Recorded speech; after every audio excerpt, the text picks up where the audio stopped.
شروع اللہ کا نام لے کر جو بڑا مہربان نہایت رحم والا ہے۔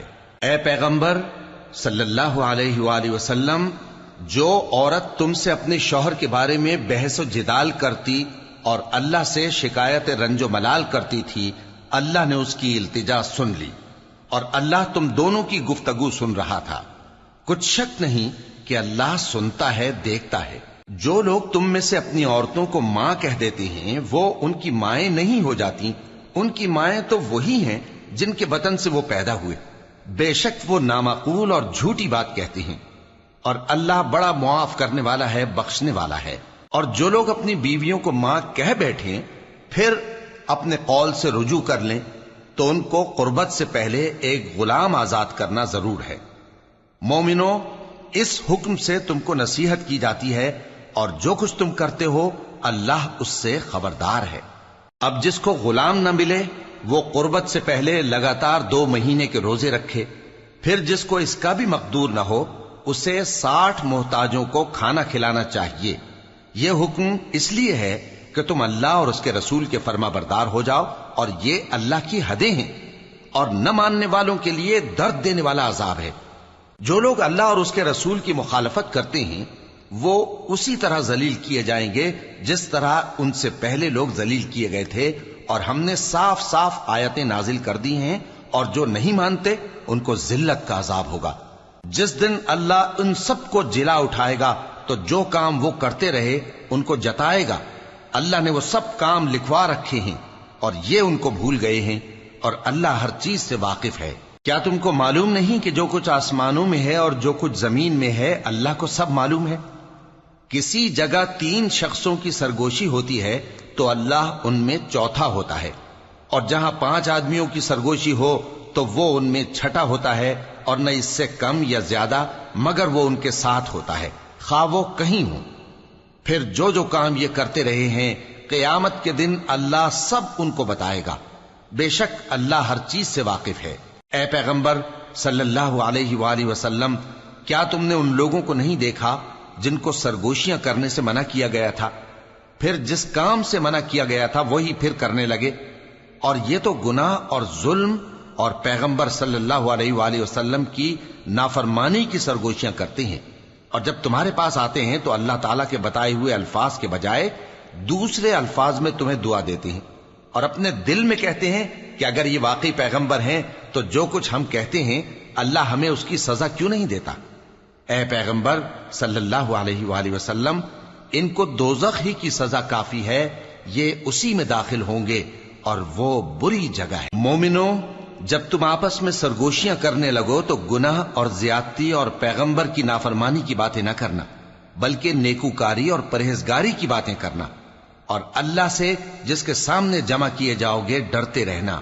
منافقوں کی سرگوشیاں تو شیطان کے اکسانے سے ہیں، جو اس لیے کی جاتی ہیں کہ مومن ان سے رنجیدہ ہوں، مگر اللہ کے حکم کے سوا ان سے انہیں کچھ نقصان نہیں پہنچ سکتا۔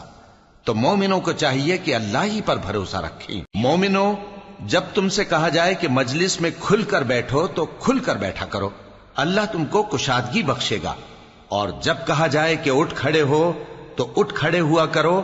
جو لوگ تم میں سے ایمان لائے ہیں اور جن کو علم عطا کیا گیا ہے اللہ ان کے درجے بلند کرے گا، اور اللہ تمہارے سب کاموں سے واقف ہے۔ مومنو، جب تم پیغمبر کے کان میں کوئی بات کہو تو بات کہنے سے پہلے مساکین کو کچھ خیرات کر دیا کرو، یہ تمہارے لیے بہت بہتر اور پاکیزگی کی بات ہے، اور اگر خیرات تم کو میسر نہ آئے تو اللہ بخشنے والا مہربان ہے۔ کیا تم اس سے کہ پیغمبر کے کان میں کوئی بات کہنے سے پہلے خیرات کرو ڈر گئے؟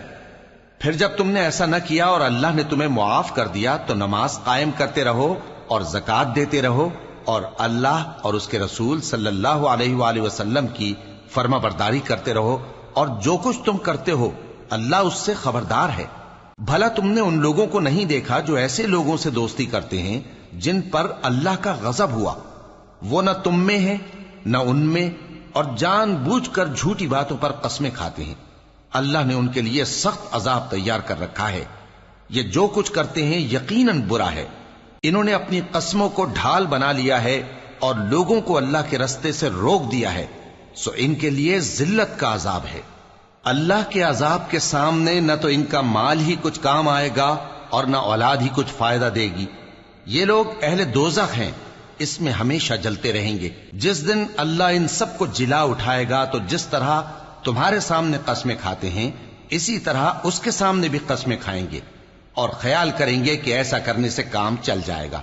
سنو، یہی تو ہیں جھوٹے۔ شیطان نے ان کو قابو میں کر لیا ہے اور اللہ کی یاد ان کو بھلا دی ہے۔ یہ لوگ شیطان کا ٹولہ ہیں، اور سن رکھو کہ شیطان کا ٹولہ ہی نقصان اٹھانے والا ہے۔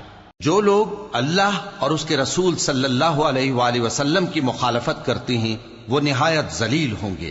اللہ نے یہ بات لکھ دی ہے کہ میں اور میرے پیغمبر ضرور غالب رہیں گے۔ بے شک اللہ زور آور ہے، صاحب اقتدار ہے۔ جو لوگ اللہ پر اور روز قیامت پر ایمان رکھتے ہیں تم ان کو اللہ اور اس کے رسول صلی اللہ علیہ وآلہ وسلم کے دشمنوں سے دوستی کرتے ہوئے نہ دیکھو گے، خواہ وہ ان کے باپ یا بیٹے یا بھائی یا خاندان ہی کے لوگ ہوں۔ یہ وہ لوگ ہیں جن کے دلوں میں اللہ نے ایمان کو نقش کر دیا ہے اور اپنے فیض سے ان کی مدد کی ہے، اور وہ ان کو بہشتوں میں جن کے نیچے نہریں بہ رہی ہیں داخل کرے گا، جن میں وہ ہمیشہ رہیں گے۔ اللہ ان سے خوش اور وہ اللہ سے خوش۔ یہی لوگ اللہ کی جماعت والے ہیں۔ سن رکھو کہ اللہ کی جماعت والے ہی کامیاب ہوں گے۔